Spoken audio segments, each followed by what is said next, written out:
الحمد لله الذي أوضح لنا سبيل الرشاد أشهد أن لا إله إلا الله وحده لا شريك له رب الأرضين والسماوات وأشهد أن سيدنا محمدا عبده ورسوله خير العباد اللهم صل وسلم وبارك وترحم وتحنن على سيدنا محمد وعلى آله وأصحابه ومن تبعهم بإحسان إلى يوم المعاد أما بعد فيا أيها الحاضرون أوصيني نفسي وإياكم بتقوى الله فقد فاز المتقون قال الله تعالى في القرآن العظيم فاتقوا الله ما استطعتم واسمعوا وأطيعوا وأنفقوا خيرا لأنفسكم ومن يوق شح نفسه فأولئك هم المفلحون. Hadirin jamaah Jum'ah yang dimuliakan oleh Allah, mengawali khutbah singkat pada Jumat siang hari ini, Al-Faqir selaku khatib berwasiat kepada diri sendiri juga kepada jamaah yang lain untuk selalu meningkatkan ketakwaan kita kepada Allah Subhanahu wa taala dengan berusaha sekuat tenaga menjalankan apa-apa yang Allah perintahkan dan menjauhi sekuat tenaga apa-apa yang Allah larang. Jamaah Jum'ah yang dimuliakan Allah, pada hitungan kalender nasional sebentar lagi kita akan memasuki tahun yang baru. Di akhir tahun 2021 menuju tahun 2022, alhamdulillah kita masih diberi umur, diberi nikmat sehat, lebih penting diberi nikmat iman dan Islam. Berkata Sayyidina Ali bin Abi Thalib, barang siapa yang hari ini lebih baik dari hari kemarin, maka mereka adalah orang yang beruntung. Dan barang siapa yang hari ini dan kemarin itu sama, tidak ada peningkatan, tidak ada penurunan, maka sesungguhnya mereka adalah orang yang rugi. Dan barang siapa yang hari ini lebih buruk daripada hari kemarin, maka mereka adalah orang-orang yang celaka. Mudah-mudahan kita tidak digolongkan kepada orang-orang yang celaka. Memasuki tahun baru, apa yang harus kita tingkatkan? Di samping meningkatkan semangat beribadah, tapi jangan sampai lupa kita tingkatkan semangat menuntut ilmu. Karena semangat beribadah saja tidak cukup, bahkan kesalahan fatal kalau tidak dibarengi oleh semangat menuntut ilmu, lebih-lebih ilmu agama. Nabi Muhammad dan nabi-nabi sebelumnya ada sifat yang wajib yang dimiliki oleh semua nabi, salah satunya yaitu sifat fatonah. Apa itu sifat fatonah? Secara sederhana, fatonah diartikan memiliki kecerdasan intelektual. Maka tidak pernah kita temukan dalam sejarah manapun ada nabi yang kalah dalam berhujjah. Ada nabi yang kalah dalam berargumentasi dalam rangka menerangkan agama Allah Subhanahu wa ta'ala. Semangat beribadah saja tanpa dibarengi oleh semangat menuntut ilmu tidak cukup, bahkan sangat tidak cukup. Banyak di luar sana mungkin orang yang khusyuk dalam beribadah, bahkan di dalam sholatnya menetes air mata, namun ia tidak paham apa itu najis. ia tidak paham bagaimana tata cara berwudu, pakaian halal dan haram dan yang lain-lain. Banyak juga orang yang semangat dalam mengurus zakat dan infak di masjid atau di musola, namun tidak dibarengi dengan ilmu yang mumpuni, maka bisa fatal. Mereka tidak paham nisab zakat, mereka tidak paham mustahik atau orang yang berhak diberi zakat. Maka semangat saja dalam beribadah tidak cukup kalau tidak dibarengi dengan semangat menuntut ilmu. Padahal dengan ilmu dan amal yang soleh, Allah menjanjikan kepada hamba-hambanya yaitu derajat yang tinggi baik di dunia maupun di akhirat.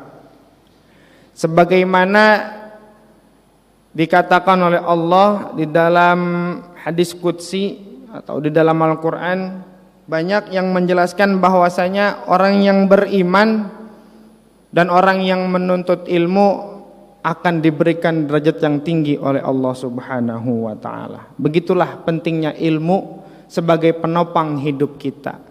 Kenapa ilmu sangat penting? Karena dimulai dari buka mata kita, ilmu sudah mengatur. Menutup mata kita, ada ilmu yang mengatur. Diri kita, berjalan kita, diam kita, apalagi ibadah kita, semuanya diatur oleh ilmu. Jika cuma semangat aja tapi tidak dilandasi oleh ilmu yang mumpuni, boleh jadi kita tidak paham rukun-rukun sholat, syarat-syarat sah sholat dan yang lain-lain. Menuntut ilmu hukumnya wajib bagi seluruh umat Islam, baik laki-laki maupun perempuan, laki atau perempuan, kecil atau besar. Karena dengan ilmu kita bisa menjalankan kehidupan yang harmonis. Dengan ilmu kita bisa mengemban status khalifah di muka bumi. Dengan ilmu kita tidak mudah terpecah belah. Bahkan Syekh Burhanuddin mengatakan di dalam kitabnya, fasadun kabirun alimun mutahattikun. Celakalah apabila ada orang alim yang berbuat fasik. Wa akbaru minhu jahilun mutanassikun. Tapi lebih celaka lagi, ada orang yang tidak paham ilmu namun semangat dalam beribadah. Semangat dalam beribadah bagus, namun akan lebih bagus jika dibarengi oleh ilmu yang mumpuni. Di mana kita dapat ilmu yang mumpuni? Kita bisa mengikuti majelis-majelis taklim yang dipimpin oleh ulama-ulama kita yang sanadnya sampai kepada Rasulullah sallallahu alaihi wasallam. Dulu pada zaman Khulafaur Rasyidin ada kelompok yang sangat semangat dalam beribadah namun tidak diikuti oleh ilmu yang luas. Apa kata Rasulullah? Mereka adalah sejelek-jeleknya kaum. Padahal mereka semangat dalam beribadah. Siapa mereka? Mereka adalah kaum Khawarij. Mereka gemar membaca Quran, mereka bahkan hafal Al-Quran, mereka gemar puasa wajib apalagi puasa sunnah. Namun mereka tidak menimba ilmu yang mumpuni, mereka merasa cukup. Jadi siapapun yang berbeda dengan mereka, mereka vonis mereka sesat. Siapapun yang amaliyahnya berbeda dengan mereka, mereka anggap sesat, bahkan mereka tuduh mereka itu kafir.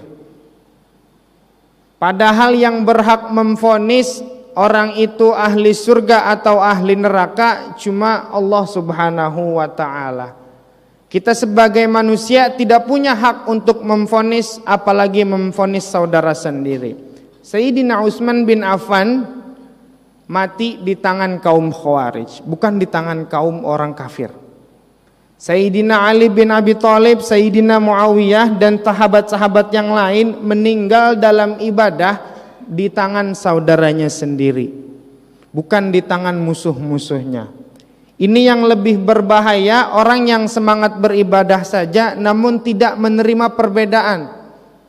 Siapa saja yang diam, mereka anggap tidak membantu agama Allah. Siapa saja yang mempunyai gerakan, mereka anggap makar kepada Allah. Pokoknya siapa saja yang berbeda dengan mereka, mereka anggap sesat, bahkan mereka anggap keluar dari agama Allah dan darahnya halal untuk diperangi. Wal'iyadzubillah. Di hadis Imam Bukhari dikatakan kaum Khawarij mereka gemar membaca Quran namun bacaannya tidak melewati kerongkongan mereka. Dalam artian bacaan Quran mereka hanya sebatas lewat mulut saja. Mereka ini yang dapat menghancurkan Islam dari dalam, sebagaimana di dalam hadis disebutkan pegambarannya adalah seperti anak panah yang keluar dari busurnya, kata Nabi Muhammad. Wal'iyadzubillah. Semoga kita terus diberi keistiqomahan oleh Allah Subhanahu wa taala untuk menuntut ilmu. Karena dengan tanpa ilmu nanti muncul sifat suka memvonis saudara sendiri. Dengan tanpa ilmu kita dapat menentukan si A ahli surga, si B ahli neraka. Tanpa ilmu kita lupa di balik semua ancaman Allah terdapat rahmat dan maghfirah Allah yang begitu luas. Kaum Khawarij tidak siap menerima hakikat manusia, tempatnya salah dan tempatnya lupa. Barang siapa yang sedikit saja lalai, mereka anggap keluar dari agama Islam. Padahal di dalam kitab Al-Mawa'idul Usfuriyah dikatakan al-fajirur raji rahmatullahi ta'ala aqrabu ilallahi ta'ala minal abidil muqnit. Yang artinya seorang yang merusak atau seorang yang lalai namun percaya dan meyakini dengan rahmat Allah itu lebih baik daripada orang-orang yang ibadah tapi berputus asa kepada rahmat Allah. Padahal sering kita ketemukan dan sering kita baca dalam Al-Quran, Qul ya ibadiyalladzina asrafu ala anfusikum la taqnatu min rahmatillah. Janganlah kalian berputus asa terhadap rahmat Allah. Allah mampu menghapus segala dosa-dosa kita. Dengan ilmu kita paham bahwasanya sifat Allah Maha Pengampun. Bahkan di hadis qudsi dikatakan kullu bani Adam yukhti'u bil-laili wan nahar. Setiap anak cucu Adam, yaitu kita, mungkin melakukan kesalahan baik di siang maupun malam hari. Summa yustaghfaruni, kemudian mereka meminta ampun kepadaku, kata Allah, fa'aghfiru lahu, maka aku ampuni semua dosanya, wala ubali, dan tidak aku tengok-tengok, tidak aku pedulikan apa kesalahannya. Dengan ilmu kita tahu rahmat Allah begitu luas. Dengan ilmu kita tahu Allah mempunyai hukuman-hukuman dan ancaman-ancaman di dalam Al-Quran. Tapi dengan ilmu juga kita tahu rahmat Allah tidak ada batasnya. Nah, kalau semangat beribadah saja mungkin kita tidak bisa digolongkan kepada orang-orang yang beruntung. Mudah-mudahan dengan khutbah yang singkat ini kita selalu diberi keistiqomahan untuk selalu menuntut ilmu, agar hidup kita bernegara, bersosial dan beragama selalu rukun, tidak mudah diadu domba, tidak mudah timbul fitnah sana sini, apalagi fitnah sesama muslim. Wal'iyadzubillah.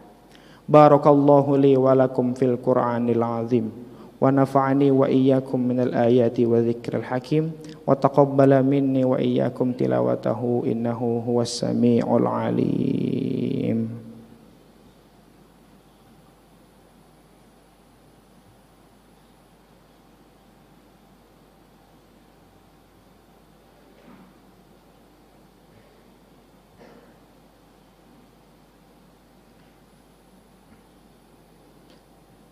Alhamdulillah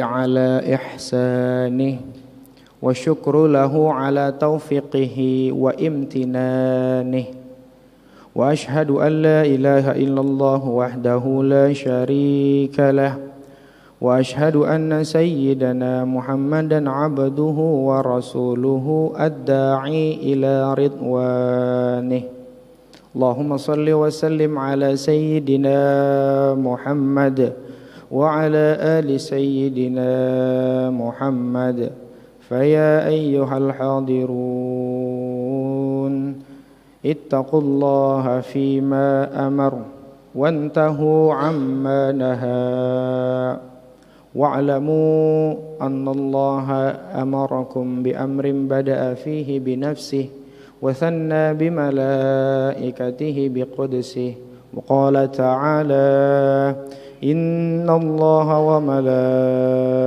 وملائكته يصلون على النبي يا أيها الذين آمنوا صلوا عليه وسلموا تسليما اللهم صل وسلم على سيدنا محمد وعلى آل سيدنا محمد اللهم اغفر للمسلمين والمسلمات والمؤمنين والمؤمنات الأحياء منهم والأموات إنك سميع قريب مجيب الدعوات اللهم اجعل حياتنا هذا سعادة وتلاحما ومسرة وتراحما وزدنا فيه طمأنينة وألفة وهناء ومحبة واعده علينا من الخير والرحمة واليمن والبركة اللهم ادفع عنا البلاء والوباء والزلازل والمحن